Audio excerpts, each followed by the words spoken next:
ಸಿದ್ದರಾಮಯ್ಯ ಸ್ಪರ್ಧೆ ಫಿಕ್ಸ್ ಆಗಿದೆಯಾ? ಇವತ್ತೇ ಆ ಬಗ್ಗೆ ಮಹತ್ವದ ಘೋಷಣೆಯನ್ನ ಸಿದ್ದರಾಮಯ್ಯ ಮಾಡ್ತಾರಾ ಅನ್ನೋ ಕುತೂಹಲ ಇದೆ. ಕೋಲಾರದಲ್ಲಿ ಇವತ್ತು ವಿಪಕ್ಷ ನಾಯಕ ಸಿದ್ದರಾಮಯ್ಯ ಪ್ರವಾಸವನ್ನ ಕೈಗೊಳ್ತಾ ಇದ್ದಾರೆ. ಜೊತೆಗೆ ಸಮಾವೇಶದಲ್ಲೂ ಕೂಡ ಪಾಲ್ಗೊಳ್ತಾರೆ. ಕೋಲಾರದ ಮಿನಿ ಕ್ರೀಡಾಂಗಣದಲ್ಲಿ ಕಾರ್ಯಕ್ರಮಕ್ಕೆ ಭರ್ಜರಿಯಾಗಿ ಕಾಂಗ್ರೆಸ್ ಕಾರ್ಯಕರ್ತರು ನಾಯಕರು ಸಿದ್ಧತೆಯನ್ನ ಮಾಡಿಕೊಂಡಿದ್ದಾರೆ. ಜಿಲ್ಲಾ ಕಾಂಗ್ರೆಸ್ ಕಾರ್ಯಕರ್ತರ ಬೃಹತ್ ಸಮಾವೇಶದಲ್ಲಿ ಸಿದ್ದರಾಮಯ್ಯ ಅವರು ಇವತ್ತು ಪಾಲ್ಗೊಳ್ತಾ ಇರೋದು. ಸುಮಾರು 10,000 ಕಾರ್ಯಕರ್ತರು ಈ ಕಾರ್ಯಕ್ರಮದಲ್ಲಿ ಪಾಲ್ಗೊಳ್ಳುವಂತ ಸಾಧ್ಯತೆಗಳಿದೆ. ಇನ್ನು ಕೋಲಾರ ಕಾಂಗ್ರೆಸ್ ಅಲ್ಲಿ ಈ ವಿಷಯ ಸಾಕಷ್ಟು ಚರ್ಚೆ ಆಗ್ತಾ ಇದೆ. ರಾಜಕೀಯ ಚಟುವಟಿಕೆಗಳು ಸಹಜವಾಗಿ ಗರಿಗೆದರಿದೆ.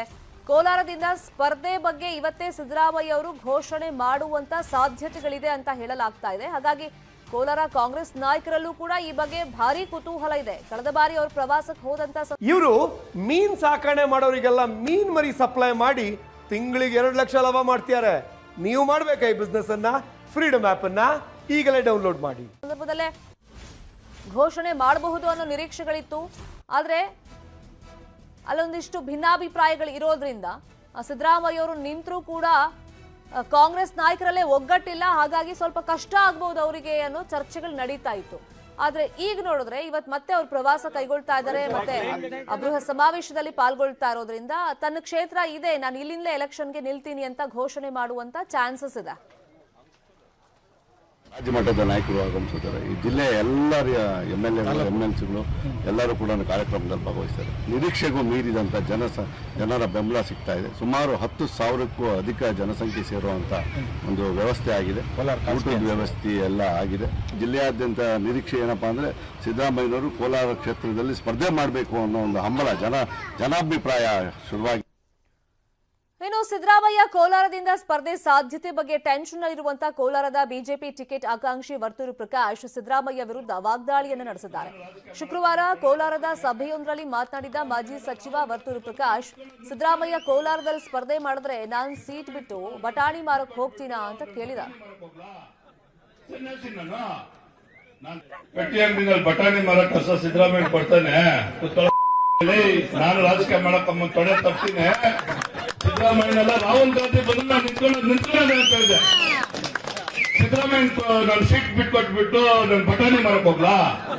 ಸನ್ಯಾಸಿ ನಾನು ಪಂಚಾಯತಿ ಮೆಂಬರ್ ಆಗಿ, ಚೇರ್ಮನ್ ಆಗಿ, ಜಿಲ್ಲಾ ಪಂಚಾಯತಿ ಆಗಿ, 2 ಕಿಟ ಇಂಡಿಪೆಂಡೆಂಟ್ MLA ಆಗಿ ಮಿನಿಸ್ಟರ್ ಆದನು.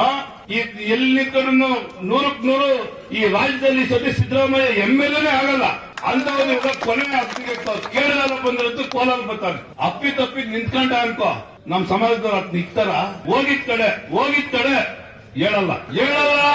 ನನಗೂ ಕೂಡ ಲಕ್ಷಾಂತರ ಜನ ಅಭಿಮಾನಿಗಳವ್ರೆ, ಪ್ರತಿ ತಾಲೂಕಲ್ಲವ್ರೆ. ಹೋಗಿದ್ ಕಡೆ ಹೇಳಲ್ಲ. ಅದ್ ನಿಂತ್ಕೊಂಡು ಇದೇ ವಿಚಾರವಾಗಿ ಮತ್ತಷ್ಟು ಮಾಹಿತಿಯನ್ನು ಕೊಡೋದಕ್ಕೆ ನೇರ ಸಂಪರ್ಕದಲ್ಲಿ ಜಾಯ್ನ್ ಆಗಿದ್ದಾರೆ ನಮ್ಮ political bureau reporter Anil Basur. Siddaramaiah ಯಾವ ಕ್ಷೇತ್ರದಿಂದ ಸ್ಪರ್ಧೆ ಮಾಡ್ತಾರೆ ಅನ್ನೋ ಕುತೂಹಲ ಬರೀ ಕಾಂಗ್ರೆಸ್ ನಾಯಕರಲ್ಲಿ ಮಾತ್ರ ಅಲ್ಲ, ಬಿಜೆಪಿ JDS ನಾಯಕರಲ್ಲೂ ಇದೆ. ಇದಕ್ಕೆ ಬೇರೆ ಬೇರೆ ರಣತಂತ್ರಗಳನ್ನ ಹೆಣೆಯೋ ನಿಟ್ಟಿನಲ್ಲಿ ಆ ಕ್ಯೂರಿಯಾಸಿಟಿ ಅಫ್ಕೋರ್ಸ್ ಬೇರೆ ಪಕ್ಷಗಳಲ್ಲೂ ಕೂಡ ಇದ್ದಿದೆ. ಆದ್ರೆ ಕೋಲಾರ ತಾನು ಮುಂದೆ ನಿಲ್ಲುವಂತ ಕ್ಷೇತ್ರ ಅಂತ ಇವತ್ತೇ ಸಿದ್ದರಾಮಯ್ಯ ಅವರು ಘೋಷಣೆ ಮಾಡುವಂತ ಚಾನ್ಸಸ್ ಎಷ್ಟರ ಮಟ್ಟಿಗೆ ಕಂಡು ಬರ್ತಾ ಇದೆ? ರಾಜಕೀಯ ಸ್ಟ್ರಾಟಜಿಗಳು ಏನೇನು ಹೇಳ್ತಾ ಇದೆ? ಇದ್ರ ಜೊತೆಗೆ ವರ್ತೂರು ಪ್ರಕಾಶ್ ಅವರು ಕಳೆದ ಬಾರಿ ಸಿದ್ದರಾಮಯ್ಯ ಅವರು ಪ್ರವಾಸಕ್ಕೆ ಹೋಗೋ ಸಂದರ್ಭದಲ್ಲಿ ಬಹಳಷ್ಟು ಡಿಸ್ಟರ್ಬ್ ಆಗಿದ್ರು. ಈಗ ಪದೇ ಅಂತಹ ಹೇಳಿಕೆಗಳನ್ನ ಕೊಡ್ತಾಲೇ ಇದ್ದಾರೆ.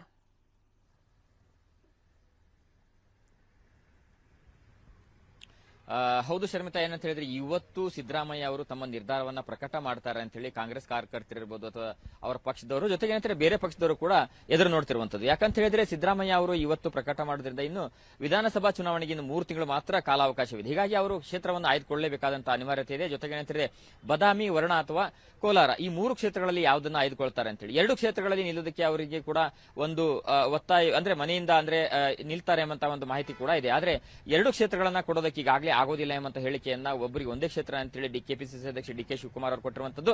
ಜೊತೆಗೆ ಕಾಂಗ್ರೆಸ್ ಹೈಕಮಾಂಡ್ ಕೂಡ ಇದೇ ಒಂದು ಸೂಚನೆಯನ್ನು ಕೊಟ್ಟಿದೆ ಎಂಬಂತ ಮಾಹಿತಿ ಇದೆ.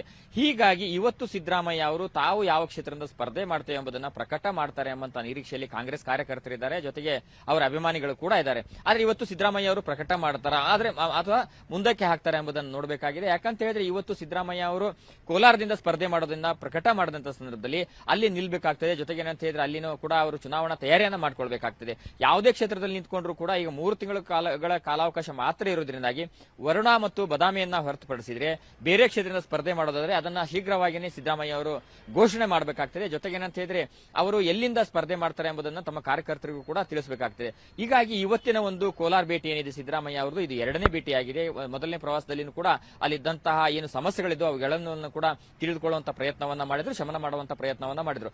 ಆದ್ರೂ ಕೂಡ ಮಾಜಿ ಕೇಂದ್ರ ಸಚಿವ ಎಚ್ ಕೆ ಮುನಿಯಪ್ಪ, ಅದೇ ರೀತಿಯಾಗಿ ಮಾಜಿ ಸ್ಪೀಕರ್ ರಮೇಶ್ ಕುಮಾರ್ ಅವರ ಮಧ್ಯೆ ಇರುವಂತಹ ಸಮಸ್ಯೆಗಳು ಅಥವಾ ಏನು ಗೊಂದಲಗಳ ಏನು ಭಿನ್ನಾಭಿಪ್ರಾಯವಿದೆ ಅದನ್ನೆಲ್ಲವನ್ನ ಕೂಡ ಸಿದ್ದರಾಮಯ್ಯ ಅವರು ಯಾವ ರೀತಿಯಾಗಿ ಪರಿಹಾರ ಮಾಡ್ತಾರೆ ಎಂಬುದನ್ನ ಕಾಯ್ದು ನೋಡಬೇಕಾಗಿದೆ. ಅಂತ ಹೇಳಿದ್ರೆ ಅವರು ಅಲ್ಲಿ ಸ್ಪರ್ಧೆಯನ್ನ ಮಾಡಿ ಚುನಾವಣೆಯಲ್ಲಿ ಗೆಲ್ಲಬೇಕಾದ್ರೆ ಇಬ್ಬರು ನಾಯಕರ ಸಪೋರ್ಟ್ ಕೂಡ ಬೇಕಾಗ್ತದೆ. ಜೊತೆಗೇನಂತ ಹೇಳಿದ್ರೆ ಅವರ ಮಾಜಿ ಆಪ್ತರ ಅಂದ್ರೆ ಹಿಂದೆ ಅವರಿಗೆ ಏನು ಆಪ್ತರಾಗಿದ್ರು, ಜೊತೆಗೇನಂತ ಹೇಳಿದ್ರೆ ಅವರು ಆ ಹಿಂದೆ ಜೆಡಿಎಸ್ ನಿಂದ ಕಾಂಗ್ರೆಸ್ ಸೇರುವಂತಹ ಸಂದರ್ಭದಲ್ಲಿ ಅವರಿಗೆ ಬಹಳಷ್ಟು ಸಹಾಯವನ್ನ ಮಾಡಿರುವಂತಹ ವರ್ತೂರ್ ಪ್ರಕಾಶ್ ಅವರು ಕೂಡ ಮತ್ತೊಂದು ಕಡೆಗೆ ಅಲ್ಲಿ ಸ್ಪರ್ಧೆ ಮಾಡೋದಕ್ಕೆ ಪ್ರಯತ್ನವನ್ನ ಮಾಡ್ತಿರುವಂತದ್ದು. ಒಂದು ಕಾಲದಲ್ಲಿ ಸಿದ್ದರಾಮಯ್ಯ ಅವರಿಗೆ ಅತ್ಯಾಪ್ತರಾಗಿದ್ರು, ಅವರ ರಾಜಕೀಯ ಭವಿಷ್ಯವನ್ನ ಏನು ಒಂದು ಡೋಲಾಯ್ ಮಾಡುವಂತಿತ್ತು.